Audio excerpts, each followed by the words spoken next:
12th को math का topic continue करके चलेंगे जो कि मैट्रिसेस। जैसे कि हमने प्रीवियस क्लास में देखा बच्चों, हमने transpose of matrix related questions खत्म कर दिए हैं। थ्योरम नंबर 1, थ्योरम नंबर 2, इसमें 2 थ्योरम्स थी जो skew symmetric and sum of symmetric matrix पे रिलेटेड थी, वो भी हमने कवर कर दी है। इसके रिलेटेड हमने सारे क्वेश्चंस अपने कवर कर लिए हैं। Now we will move to the elementary operation, जो ऑपरेशंस इसमें लगते हैं, ठीक है, यानी ए इनवर्स जिसको हम बोलते हैं निकालने के लिए, वो आज हम निकालना सीखेंगे। तो चलिए बच्चों अपनी क्लास शुरू करते हैं। शुरू करने से पहले हमेशा की तरह थॉट ऑफ द डे लेके चलते हैं। तो आज का थॉट ऑफ द डे है, कोई भी काम तब तक ही संभव लगता है जब तक कि ही उसको किया नहीं जाता। जी हाँ, कोई भी काम तब तक ही हमें असंभव लगता है जब तक हम उसको कर नहीं लगते, जब तक हम उस पर अप्लाई कुछ कर नहीं लेते। अगर हम उस पर कुछ इंप्लीमेंट ही नहीं कर रहे हैं, आपने दूर से देख के हाथ खड़े कर दिए कि भाई ये मेरे बस का नहीं है, हमसे नहीं होने वाला, तो आप ऐसे ही हार जाओगे।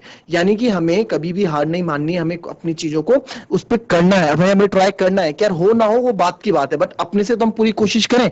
हम आप स्कोर करें ना करें, बट अपनी तरफ से तो पूरी कोशिश करें पढ़ने की, है ना। वो फिर वो बात, मतलब आप ऐसे हार बिल्कुल ना माने, बिना कुछ के आप हार ना माने। तो चलिए बच्चों चलते हैं स्मार्ट बोर्ड की तरफ और करते हैं अपनी क्लास को शुरू, जो हमने कल कर रहे थे। ठीक है, skew symmetric and symmetric matrix में आपको दोनों तरीके बताए थे, इसको हम ऐसे भी कर सकते हैं। नाउ आज हम आ रहे हैं, आज हम आ रहे हैं एलिमेंट्री ऑपरेशन यानी कि ट्रांसफॉर्मेशन ऑफ मैट्रिक्स में, जो इसको बोलते हैं, देखो दो चीज बोलते हैं इसको, ठीक है।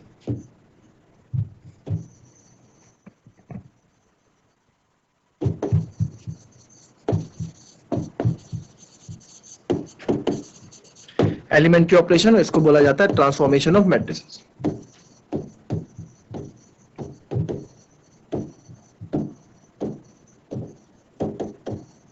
ट्रांसफॉर्मेशन ऑफ मैट्रिसेस भी इसको हम बोलते हैं, ठीक है। ट्रांसफॉर्मेशन ऑफ मैट्रिसेस भी इसको बोलते हैं, ठीक है। वैसे तो बच्चों 6 तरीके की होती है, ठीक है, 3 रो की एंड 3 कॉलम की। कितने टाइप की होती हैं? टोटल 6 टाइप की होती हैं, क्लियर।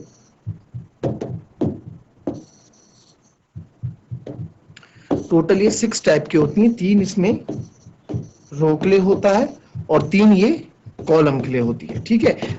वैसे तो 6 तरह की होती है, ठीक है, 3 रो की 3 कॉलम की। तो हम इसमें क्या जो और ये किस लिए हेल्प करता है? ए इनवर्स निकालने के लिए हेल्प करता है, help to find A inverse. A inverse को निकालने के लिए हमें help to find A inverse, A inverse निकालने के लिए हमको क्या करता है? ये हेल्प करता है, ठीक है।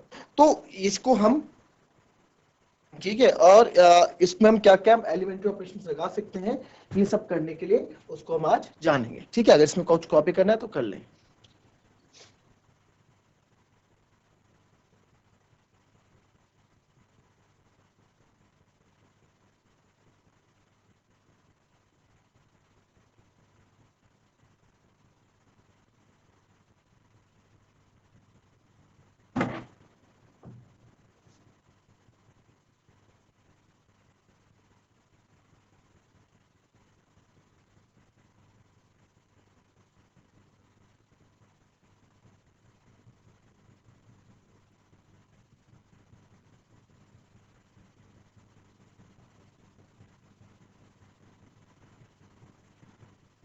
चलिए,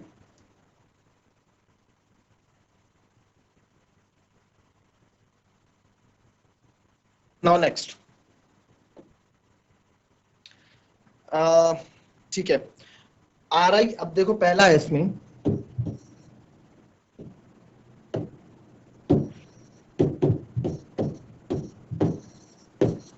क्या इसका मतलब है? आर आई से आर जे का मतलब इंटरचेंज। इंटरचेंज मतलब बच्चों बदलना, आपस में बदलना, इंटरचेंज, ठीक है। इंटरचेंज ऑफ एनी 2 रोज और 2 column of any of any 2 रोज और 2 कॉलम्स, या तो 2 रो या 2 कॉलम को हम इंटरचेंज कर सकते हैं। कैसे कर सकते हैं? जैसे एग्जांपल मैं आपको बताता हूं। इसमें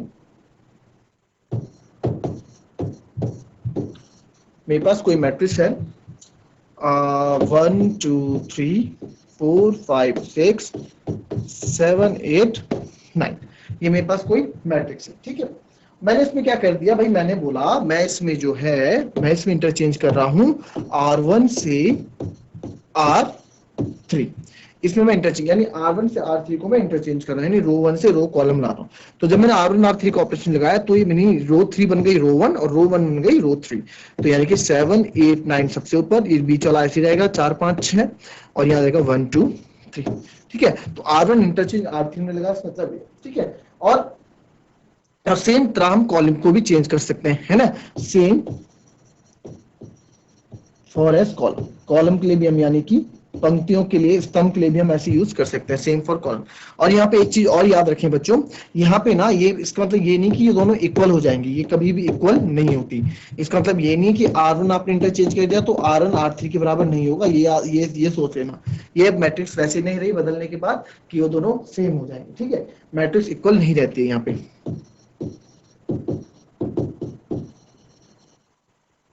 मैट्रिक्स इक्वल नहीं रहती। क्लियर? नाउ नेक्स्ट, इतना कर लो पहले।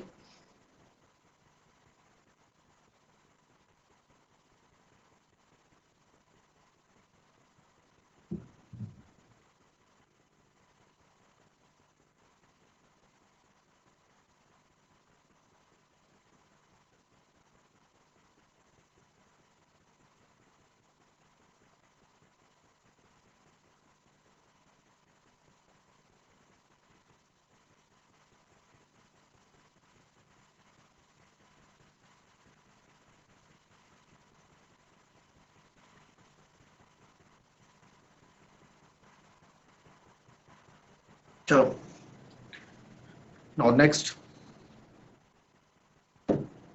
किसी भी, जैसे अगर मैं क्या कर रहा हूं, कोई मेरे पास रो है, आई आपको रो दर्शाता है ना, इसका किसी भी स्केलर नंबर का मैं मल्टीप्लाई करूंगा तो आप मल्टीप्लाई कर सकते हैं, के आर आई। ठीक है, और यह शर्त है कि के जो है 0 के बराबर नहीं होना चाहिए। एग्जाम्पल आप देखेंगे अगर, तो एग्जाम्पल इसका ये रहेगा कि मेरे पास कोई मैट्रिक्स है अगर 1 2 3 4 5 6, ठीक है, मैंने क्या बोला कि मैं इसमें चाहता हूं कि भाई R3 में या R2 में मैं क्या क्या चाहता हूं कि 3R2 हो जाए। 3R2 हो जाए मतलब इसमें क्या करेंगे, इसको इंटरचेंज करने के बाद क्या हो जाएगा, ये 1 2 3 ऐसे रहेगा। रो 2 जो रो टू कौन सी होगी बच्चों, ये होगी रो 2 R2। तो R2 में कितनी, 3 की मल्टी हो जाएगी, 12 15 18 7 8 9। तो दूसरा रूल आपका कहता है, and same for the, and same goes for the column. ठीक है,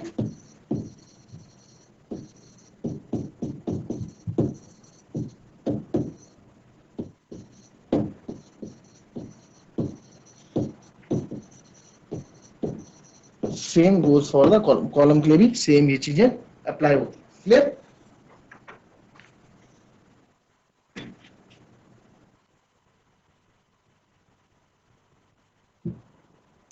नाउ, ठीक है, तीसरा,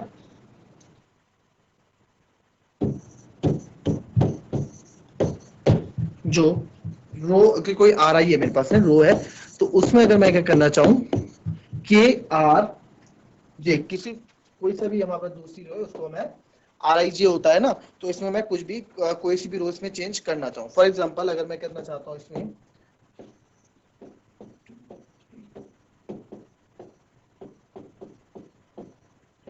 ये मेरे पास कोई मैट्रिक्स है, मैंने बोला भाई R3 में क्या करना है, रो 3 को मैं चाहता हूं कि रो 3 में कितना प्लस हो, +2R1 हो जाए। ठीक है, तो R3 क्या हो गया, R3 +2R1। तो यानी कि देखो चेंजेस किस में हो रहे हैं बच्चों, रो 3 में। तो पहले रो 1 और रो 2 तो ऐसे लिख लो जिसमें कोई चेंजेस नहीं होते। चेंजेस होने हमारे R3 में, चेंजेस हमारे किस में होने, चेंजेस हमारे होने R3 में ना, रो 3 में।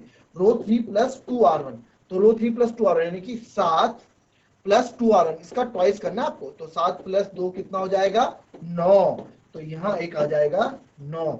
फिर 8, 8 + 2R1, 2R1 कितना है, 2, 2 2 4, 8 + 4 12। ठीक है, और उसी प्रकार से 9 + 3, 3 नहीं, 3 × 2, क्योंकि 2R1 बोला है उसने। देखो 2R1 यानी कि जो R1 के एलिमेंट्स होंगे उसका ट्वाइस, 2R1, 2 3 6, और 9 और 6 कितने होते हैं, 15। तो ये आ जाएगा आपका क्या, ये आ जाएगा हमारा R3 + 2R1। हमने क्या क्या, ठीक है, ये क्या, तो इसको कॉपी कर ले।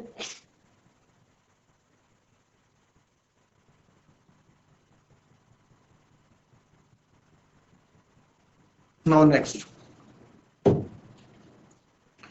नेक्स्ट देखो इन्वर्टिबल मैट्रिक्स है ना, इनवर्स मैट्रिक्स का इनवर्स के लिए कुछ पॉइंट्स मैं करता हूँ। इन्वर्टिबल मैट्रिक्स देखो, केवल सबसे पहले कि एक बात याद रखो, केवल पहले लिख लेते हैं पॉइंट।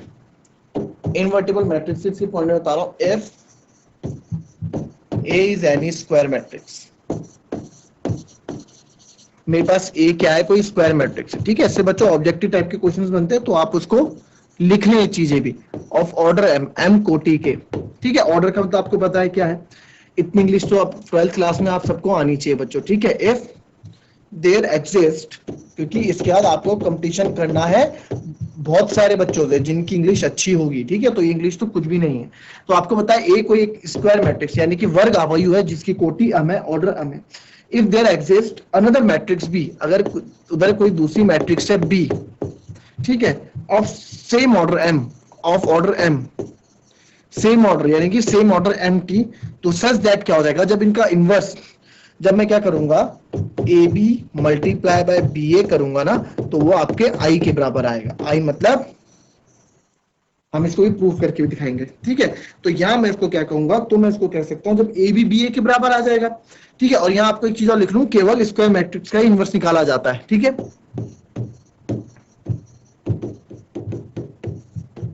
इसको भी प्रूफ करूंगा, स्क्वायर मैट्रिक्स का ही इनवर्स निकाला जाता है।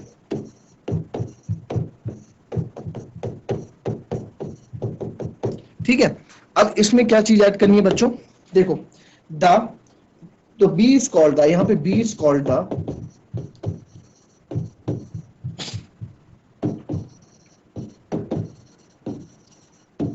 Inverse matrix, inverse matrix of A. A का इनवर्स मैट्रिक्स है, क्यों, क्योंकि बी अगर बी यहीं रहने दो, ठीक है, आई ए उधर चले जाएगा, तो ये क्या हो जाएगा ए इनवर्स, यानी कि बी क्या है, ए इनवर्स को हम ऐसे दर्शाते हैं, ठीक है। तो ये हमारा क्या है, बी हमारा ए इनवर्स है। इनवर्स क्या होता है, अभी आपको ये चीजें सब प्रूफ करके दिखाई जाएगी। जब आपका ए बी बी ए के बराबर आ जाएगा, तो आप बोल सकते हैं कि बी आपका क्या है, ए इनवर्स है। सिमिलरली मैं इसमें भी लिख सकता हूं, ठीक है, similarly B is called inverse A, then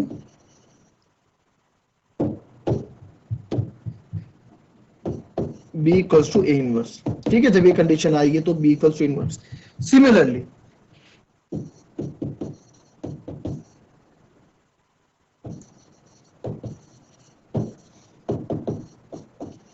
A भी क्या होगा, A is called the inverse of B।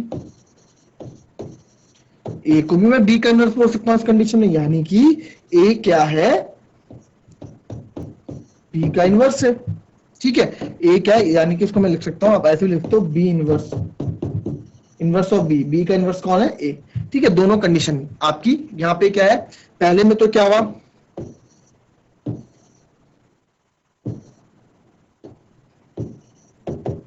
A inverse B, और यहाँ पे बी इनवर्स ए के बराबर, ठीक है। अब स्क्वायर मैट्रिक्स क्या होती है, दोनों होती है, इन्वर्टेबल भी होती है, नॉन इन्वर्टेबल भी होती है, ठीक है। तो अब देखो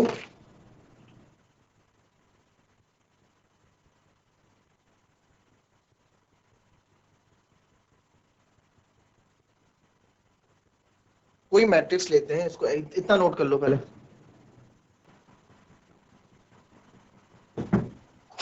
ठीक है। तो अब देखो बच्चों, अब नेक्स्ट देखो, इसमें इसमें क्या है, जैसे एग्जांपल स्क्वायर मैट्रिक्स में ले लेता हूं, ठीक है।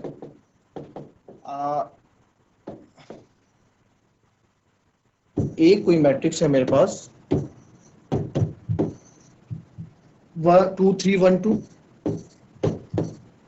और बी कोई मैट्रिक्स है मेरे पास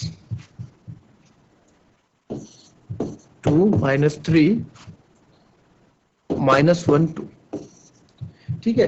2 -3 -1 2 कोई मैट्रिक्स मेरे पास है, ठीक है। अब इनको कर, जैसे ए इंटू बी में कर रहा हूं, ए भी कर रहे हैं, तो 2 इससे आएगा, 2 2 जा 4, 3 1 जा 3, तो -3, ठीक है। फिर 2 इससे जाएगा, 2 3 जा 6 -6, देन 3 2 जा +6, 1 2 जा 2, और 1 2 जा 2 हो गया, देन -1 इंटू -1 इंटू 2 -2, देन 1 3 जा 3 -3 एंड 2 2 जा 4 प्लस का 4। तो ये मेरे पास क्या आ गया, ए बी। देखो ये क्या है, ये सेम ऑर्डर का है, 2 by 2 ऑर्डर स्क्वायर मैट्रिक्स है। ठीक है, तो जब मैंने इसको सॉल्व किया तो 4 - 3 1 0, 2 - 2 0 और ये आ जाएगा 1, ए भी आ गया। ठीक है, नाउ बी ए निकालते हैं। बी ए में पहले ये मल्टीप्लाई होगा, 2 मल्टीप्लाई होगा इससे, तो बी ए। आप ऐसे में कंफ्यूज हो जाते हैं बी ए निकालने में, तो आप क्या करेंगे, आप वापस ए को यहाँ पे लिख दो। ए मैट्रिक्स क्या है मेरे पास, 2 3 1 2। हम कंफ्यूज हो रहे हैं ना, तो हम अब करते हैं 2 3 2 2 जा 4 और -3, 3 1 जा 3 -3। फिर दूसरे कॉलम पे जाएगा, 2 2 जा 4 -3, सॉरी 2 2 2 3 जा 6 एंड -3 into 2 -6। फिर दूसरी रो पहला कॉलम -2 एंड 2 1 जा 2 प्लस 2। दूसरी रो दूसरा कॉलम -3 एंड 2 2 जा 4। ठीक है, क्लियर, इतना हमने कर दिया। नाउ अब क्या हो गया हमारा, इसको आगे सॉल्व करेंगे। 4 - 3 1 6 5 6 0 -2 + 2 0 4 3 0। तो आपने देखा बी ए मेरा ये आ गया। तो ए बी और बी ए क्या है, एक आइडेंटिटी मैट्रिक्स निकला ना हमारा भाई। ए बी जो है बी ए के बराबर है। देख लो, जो ए बी है, जो ए बी है सेम बी ए बी है, और ये किसके बराबर है, आइडेंटिटी मैट्रिक्स। आपको आइडेंटिटी मैट्रिक्स मैंने बताई थी स्टार्टिंग में कि ये हमारा आइडेंटिटी मैट्रिक्स होता है। तो हमने ये चीज प्रूव कर दी भाई, अगर ए बी कभी बी ए के बराबर होगा तो वो आइडेंटिटी मैट्रिक्स निकालेगा। ठीक है, उनके अगर मल्टीपल्स बराबर आ रहे हैं तो, और ये कब, ये किसमें पॉसिबल है, ये केवल हमारा स्क्वायर मैट्रिक्स में ही पॉसिबल है। स्क्वायर मैट्रिक्स का इनवर्स निकाला जा सकता है, स्क्वायर मैट्रिक्स में चीजें पॉसिबल है। ठीक है, चलिए अब आपने वाला सर स्क्वायर में क्यों रेक्टेंगुलर ले लो, चलो जी रेक्टेंगुलर भी ले लेते हैं। ठीक है, एक कोई मैट्रिक्स में लेता हूं, 1 2 3 4 5 6 रेक्टेंगुलर, यानी कि जो स्क्वायर मैट्रिक्स नहीं होगी है ना, तो 1 2 3 स्क्वायर। अगर इसके लिए मैं 7 8 9 ले लेता तो 3 by 3 की हो जाती, ये तो फिर स्क्वायर मैट्रिक्स हो जाती। बट हमें स्क्वायर मैट्रिक्स का एग्जांपल नहीं लेना है, तो ये कितना ऑर्डर की हो गई, 2 by 3 ऑर्डर की, 2 रो 3 कॉलम। और बी एक ले लेता हूं मैं, यहां ले लेते हैं 6 7 8 9 10 11। ठीक है, 6 7 8 9 10 11। तो कितना ऑर्डर की होगी बच्चों, एक, सॉरी पहले रो लिखते हैं 1 2 3 3 into 2 के। ठीक है, 3 into 2 ऑर्डर की होगी। क्लियर। अब हमने देखा कि चलो मल्टीप्लाई करते हैं, 3 into 3, यानी कि जब ए बी मैं निकालूंगा, जब ए बी निकालूंगा तो मल्टीप्लीकेशन तो पॉसिबल है। ठीक है, चलिए अब बी ए निकालते हैं जरा। बी ए, तो मैंने बोला कंफ्यूजन होता है तो बी और ए यहां लिख दो, फिर ए यहां लिख दो। ए क्या था मेरे पास, 1 2 3 4 5 6, और किस ऑर्डर का है,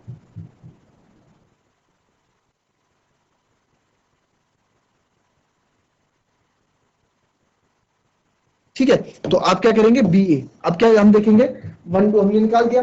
अब ए बी हमारा, जो ए बी का जो रिजल्ट आएगा, आप देखें जो ए बी मेरा रिजल्ट आएगा, ए बी का रिजल्ट कितने का आएगा बच्चों, भाई जो हमारा बच जाता है, पहले रिजल्ट देखो, यानी कि पहले हम देखते हैं मल्टीप्लायर पॉसिबल है, बिल्कुल जी पॉसिबल है। तो रिजल्ट कितने, जो बचा होता है रिजल्ट होता है, यानी कि ए बी का रिजल्ट आएगा 2 by 2 ऑर्डर का।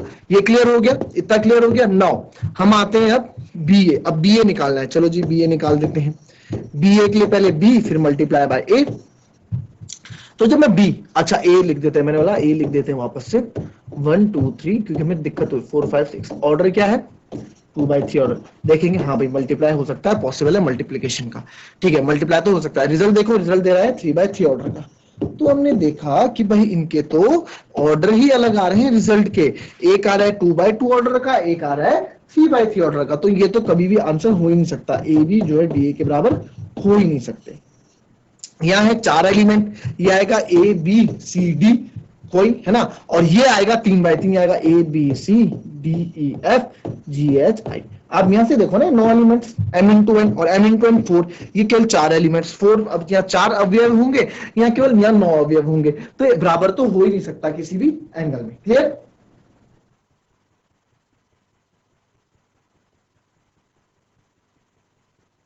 ठीक है, तो हमने क्या देखा कि कभी भी इसका इन्वर्स नहीं निकलेगा। स्क्वायर मैट्रिक्स में हमने देखा कि इनका इन्वर्स निकल जाएगा। तो हमें क्या पता लगा कि भाई ए बी जो है बी ए का इन्वर्स है।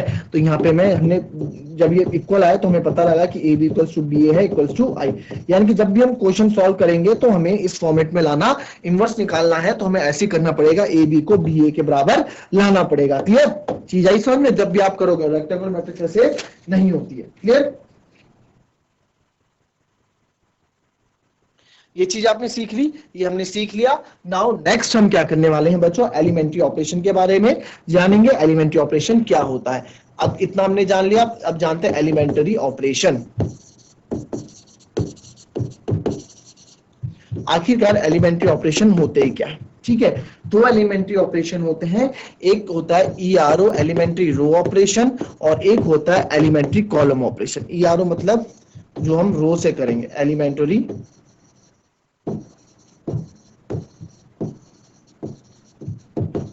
रो ऑपरेशन और एलिमेंट्री कॉलम ऑपरेशन। क्या होता है रो और कॉलम ऑपरेशन? ये रो और कॉलम ऑपरेशन क्या होता है बच्चों, मैंने आपको बताया था कि आप इसमें क्या करोगे, आप इसमें कुछ भी लगा सकते हैं, जैसे आर आई इक्वल्स टू के आर आई बताया था मैंने। तो आप same goes for the column, ये तो लगा रो ऑपरेशन, ये तो रो ऑपरेशन लगा, इसी को हम कॉलम में भी कर सकते थे। C2 में मैं क्या करता हूँ 3C2 ऐड ऐसे कर, तो ये हो गया कॉलम ऑपरेशन। ठीक है, चीजें आपको ये होती है एलिमेंट्री रो और एलिमेंट्री कॉलम ऑपरेशन। इसके बारे में हम जानेंगे अपनी नेक्स्ट क्लास में। तो बच्चों इसके बारे में जानेंगे हम अपनी नेक्स्ट क्लास में कि क्या elementary row operation elementary column operation है। जितना आज हमने जाना, इन तीन जो रूल मैंने आपको लिखाए थे आप इसको याद कर लेना, या समझ लेना कि इनमें हम ये चीजें कर सकते हैं क्योंकि आगे काम आएगी। ठीक है, इसके बाद बढ़ेंगे नेक्स्ट क्लास में अपने नेक्स्ट क्वेश्चनों की तरफ और कुछ चीजें सीखेंगे, उसके बाद हम कुछ क्वेश्चन करेंगे। तो चलिए बच्चों आज की क्लास यहीं समाप्त करते हैं। Be happy, be healthy and be safe. Thank you and have a nice day.